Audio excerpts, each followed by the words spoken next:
नमस्कार प्रेक्षकांनो, तारिणी मालिकेच्या आजच्या जबरदस्त भागामध्ये आपल्याला काय पाहायला मिळतंय की चक्क तारिणी आता अमृतसरला पोहोचलेली असते एका नवीन नावासोबत, एका नवीन ओळखीसोबत. प्रियंका सिंग या नावाने तारिणी आता अमृतसरमध्ये प्रेक्षकांनो कामाला सुरुवात करते. पण दुसरीकडे मात्र केदार घरातल्यांच्या प्रश्नांना उत्तरं देता देता चांगलाच अडचणीत आलाय. तारिणी आज ऑफिसमध्ये का आली नाही म्हणून, तिच्यासोबत संपर्क का होत नाहीये, ती कुठे गेली, या सगळ्या प्रश्नांनी प्रेक्षकांनो जेने सुद्धा केदारला पुरता आता पागल करून टाकले. आणि युवराज सुद्धा याच गोष्टीचा विचार करताना दिसतोय की तारिणी नेमकी गेली कुठे, काय करते, याबद्दल सगळ्यांच्या मनामध्ये मात्र खूप मोठा आता प्रश्न आहे.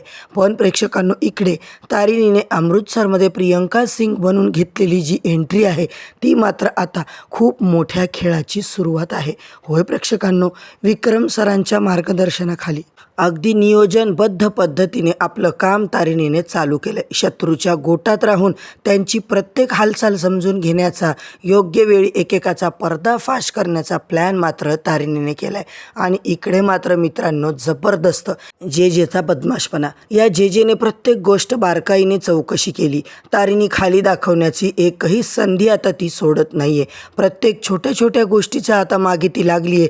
त्याच्यामुळे तारिणी कुठे गेली, काय गेली याची कल्पना मात्र जेला आली आहे. होय प्रेक्षकांनो, हीच तारिणी आपली आता प्रियंका सिंग बनून तिच्याच जेच्या खेळाचा पर्दाफाश करायला आता रेडी झालेली आहे. दुसरीकडे मात्र तारिणीने सुमीला गपचूप फोन करून सांगितले की अमृतसरमध्ये नेमकं काय सुरू आहे याची माहिती दिली आहे. सुमीला मात्र मित्रांनो सगळं समजलंय. आता केदारचा फोन आल्यानंतर ती त्याला काहीच सांगत नाहीये, कारण सुमीच्या मनात एकच विश्वास आहे, वसुधाचा खरा मारेकरी शोधूनच माझी तारिणी आता जिंकून येणार. जे आणि दयानंद खांडेकरांचा गेम मात्र आत्ता खऱ्या अर्थाने सुरू झालाय. इकडे मात्र केदारला आता कळून चुकलंय की याची सूत्रधार दुसरी तिसरी कोणी नाही तर कौशिकीताई आहे. केदारचा संशय योग्य आहे प्रेक्षकांनो, कारण त्याला कोणीतरी चुकीच्या दिशेने नेतंय हे मात्र आता आपल्याला पाहायला मिळते. एका बाजूला प्रियंका सिंग बनलेली तारिणी आणि दुसऱ्या बाजूला केदार आणि दयानंद जेचा डाव, हे मात्र आता केदार बरोबर सगळ्याची वाट लावताना आपण पाहतोय. खरी मजा प्रेक्षकांनो, जेने आत्तापर्यंत तारिणीला खाली दाखवण्यासाठी जितके डाव खेळले ना, त्या प्रत्येक डावाचं उत्तर तारिणी विक्रम सरांच्या मदतीने आता देताना आपल्याला पाहायला मिळतंय. तर मित्रांनो, आजचा भाग एवढा जबरदस्त दाखवलाय ना, शेवटपर्यंत नक्की बघा. चॅनलवरती नवीन असाल तर चॅनलला सबस्क्राईब करा, व्हिडिओला लाईक करा. इकडे युवराज वाटेल ते प्रश्न विचारत असतो. पुढची व्यक्ती म्हणजे जे प्रेक्षकांनो, जे मॅडमला सुद्धा तेच प्रश्न पडले. ऑफिसमध्ये कळवायचं नाही, काही जरूरत वाटली नाही का तुझ्या तारिणीला? कारण माहिती आहे ना, आपली मीटिंग महत्त्वाची असते, सांगितलं पाहिजे, फोन लावला पाहिजे, इन्फॉर्म केलं पाहिजे. पण केदारला मात्र प्रेक्षकांनो टेन्शन आलेलं असतं.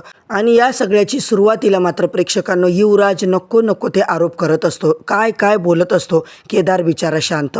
केदारला काय उत्तर द्यायचं काहीच कळत नाहीये.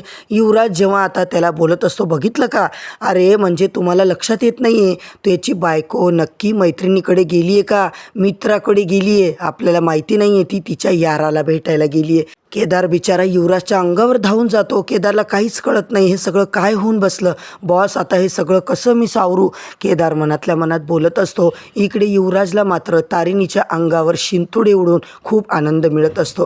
केदारला खरं तर धक्का बसतो आणि तारिणी मात्र पोचलेली असते अमृतसरला. तिचा प्लॅन मात्र प्रेक्षकांनो आता जबरदस्त पद्धतीने चालू झालेला असतो. आणि इकडे नाव बदलून, सगळी ओळख बदलून तारिणी बरोबर हॉटेलमध्ये चेक इन सुद्धा करते. या सगळ्या गोष्टी होत असताना आता मात्र केदार घरातल्या प्रश्नांची उत्तरं देऊन बिचारा पुरता भांबावून गेलेला असतो. कौशिकी सुद्धा त्याची बाजू घेत नाही. आता मात्र सगळं मी कसं सावरू. इकडे प्रेक्षकांनो तारिणीच्या बाबतीमध्ये एक गोष्ट घडते, ती म्हणजे माधवराव आणि सुमी बोलत असतात तेव्हा मात्र आता रेखा येते आणि जोरात ओरडत असते, काय ग, आली का तुमची खांडेकरांची थोरली सून, कुठे पळून गेली होती, सापडली की नाही? निशीसुद्धा जोरात सांगायचा प्रयत्न करते, काय माहीत मम्मा, तिचा पत्ताच लागत नाही आहे. केदारला विचारलं तर केदार काही सांगत पण नाही आहे. आता मात्र सगळे तिला बोलत आहेत. बाबा म्हणतात, बस, याच्यानंतर जर तारिणीच्या विषयी एक जरी शब्द तुम्ही बोलला ना तर माझ्या इतकं वाईट नाही आहे. केदारने इकडे युवराजला सुद्धा ठणकावलं आणि माधवरावने रेखाला ठणकावलं की तारिणीला तुम्ही समजू शकत नाही. केदार हे सुद्धा म्हणतो तिच्या चारित्र्यावर अरे असे शिंतोडे उडायचा तुला अधिकार सुद्धा नाही आहे. तू जे काही बोलतोयस ना ते लक्षात ठेव. आज तू जे काही वागलायस ते चुकीचं आहे. आणि कौशिकीने सुद्धा त्याला सुनावलं, कारण कुठल्याच बाईबद्दल असे शब्द बोललेले मी खपवून घेणार नाही आहे. कौशिकीचं म्हणणं तेच असतं. त्याचबरोबर प्रेक्षकांनो इकडे तारिणी त्या हॉटेलमध्ये पोहोचते. तिचा ID प्रूफ देते. प्रियंका सिंग नाव सांगते. तारिणी मात्र तिथला जो काही मॅनेजर आहे तिला खूप प्रश्न विचारतो. प्रियंका सिंग टुरिस्ट आहे का, हे आहे का, ते आहे का. तारिणी मात्र शांत उभी असते. मग तारिणी मात्र सांगते मी टुरिस्ट आहे, फॅशन डिझायनर आहे, डिझाईन करते सगळं आणि यहाँ पे कोई काम चाहिए इसलिए आई हूँ. तारिणी त्याला सांगत असते दिल्ली दिल्ली. तर आता तो म्हणतो, तारिणी म्हणते काय बोललास तू. तारिणी त्याला फाड हिंदीमध्ये आता उत्तर देते आणि त्या मॅनेजरचा चांगला माझच उतरवते. तो तिला म्हणतो तू दिल्लीची वाटत नाही आहे, कारण तारिणीचा जो काही ॲक्सेंट आहे ना प्रेक्षकांनो त्याच्यावरून त्याला कळून चुकतं की ही दिल्लीतली बाई नाही आहे. आता मात्र इकडे तारिणी बोलते तुम्ही इथले आहात हे आम्हाला माहीत नाही आहे, तुमच्या अंगावर काही ठप्पा लावला आहे का, तुम्ही अमृतसरचे आहात की पंजाबचे आहात. तेव्हा म्हणतो हां मैं पंजाब से हूँ. तेव्हा ती म्हणते कसं आहे, शक्यच नाही, पॉसिबलही नाही आहे. मात्र तो म्हणतो का पॉसिबल नाही. तारिणी म्हणते तेच तर सांगते ना, मी दिल्लीची आहे, हे का पॉसिबल नाही आहे. आता मात्र तो मॅनेजर चांगलाच घाबरतो.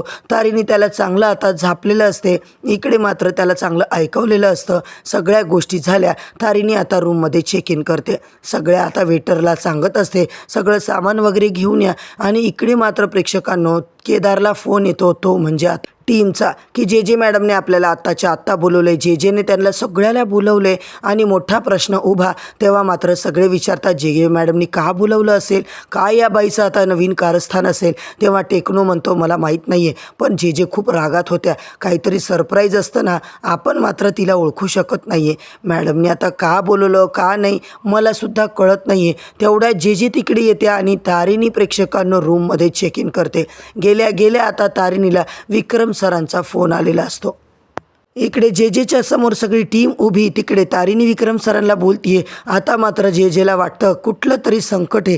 केदार घाबरलेला असतो. तारिणी नक्की आता सुखरूप पोचली की नाही असं केदारला वाटत असतं आणि केदार त्या प्रश्नांची उत्तरं शोधत असतो. तारिणी मात्र प्रेक्षकांनो विक्रम सरांना आता बोलत असते. जेव्हा तारिणी म्हणते यस सर मी आता बरोबर पोचले आणि ज्या नंबरला मी कॉल केला आहे तिकडे माझा आता कॉल कनेक्ट होईल का. 2 नंबरवर कॉल केला आहे आणि आपली बॅकअप टीम आहे ती मात्र कॉल कनेक्ट करणार आहे. तू नंबरवरून आता संपर्कात तुझ्या असणार आहेत. त्याचबरोबर तारिणीला हेही सांगितलं जातं की तुझं जी काही सामान आहे त्याच रूमच्या एका कपाटात ठेवलं आहे. तारिणी मात्र सगळं सामान घेते. तिला आता लागणारी रिव्हॉल्वर, सगळ्या फाईल, सगळे ॲड्रेस सगळं तिकडे असतं. तारिणी म्हणते यस सर.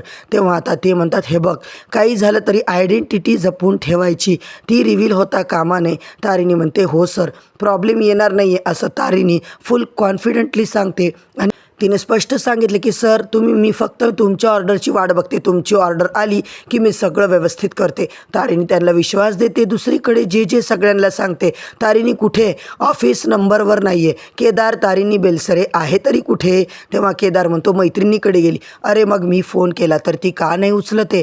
तो म्हणतो की ती एका गावाला गेली आहे ना, तिकडे सिग्नल येत नाही आहे, नेटवर्कचा प्रॉब्लेम आहे. केदारचा फोन वाजतो आणि नेमका फोन येतो प्रेक्षकांनो सुमीचा. केदार आता इकडे सुमीचा फोन उचलतो. आता त्याला तेच वाटतं सुमीच्या प्रश्नांना काय उत्तर द्यायची. खूप मोठा प्रश्न त्याच्या पुढे असतो. केदार मात्र फोनवर बोलता सुमी म्हणते काय रे कुठे गेली माझी तारिणी, कुठल्या मैत्रिणीकडे गेली. केदार मात्र सांगतो ती भारतीकडे गेली.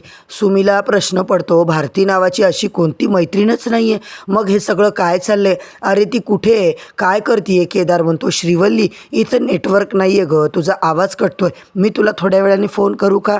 तेव्हा मात्र तारिणी कुठे, मी तुला सगळं सांगतो. सुमीला वाईट वाटतं हे सगळं काय चाललंय, या सगळ्याचा काय अर्थ आहे. सुमी मात्र बोलते ठीक आहे माझी तारिणी ठीक आहे ना रे, सुमी तू काळजी करू नको. आता मात्र केदारलाही टेन्शन आले. तारिणी ठीक तर असेल ना, नीट पोचली असेल ना, तिच्या बाबतीत काहीच खबर मिळत नाही. पुढे आता काय करायचं काय नाही. बॉस तू आता एकदा मला फोन कर आणि सगळं इन्फॉर्म कर असं मात्र आता केदार मनातल्या मनात बोलत असतो. आता मात्र मित्रांनो सगळं आता युवराजने सुद्धा तारिणीला बोलून सोडले. पुढे आता नेमकं काय काय घडणार आहे हे सगळं केदार कसं आता सॉर्ट आऊट करणार आहे. खऱ्या अर्थाने आता रेखा बेलसारेचा सुद्धा काही संबंध आहे का, ती का एवढी तनतन करते आणि दयानंद खांडेकर आणि कौशिकी मिळून आता कुठलं राजकारण करणार प्रेक्षकांनो, हे सगळं पाहणं फारच इंटरेस्टिंग ठरणार आहे.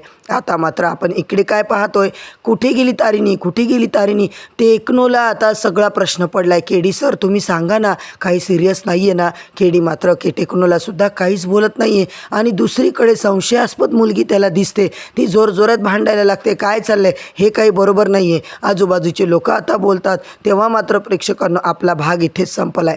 तारिणीचा वेगळा प्रवास आता सुरू झाला आहे. केदार खरंच तारिणीची जागा घेऊन सगळ्या गोष्टी आता सावरू शकेल का, हे सगळं पाहणं फारच रंजकदार ठरणार आहे. म्हणूनच मित्रांनो, मालिकेच्या येणाऱ्या सगळ्या अपडेटसाठी चॅनलवरती नवीन असाल तर चॅनलला सबस्क्राईब करा, व्हिडिओला लाईक करा.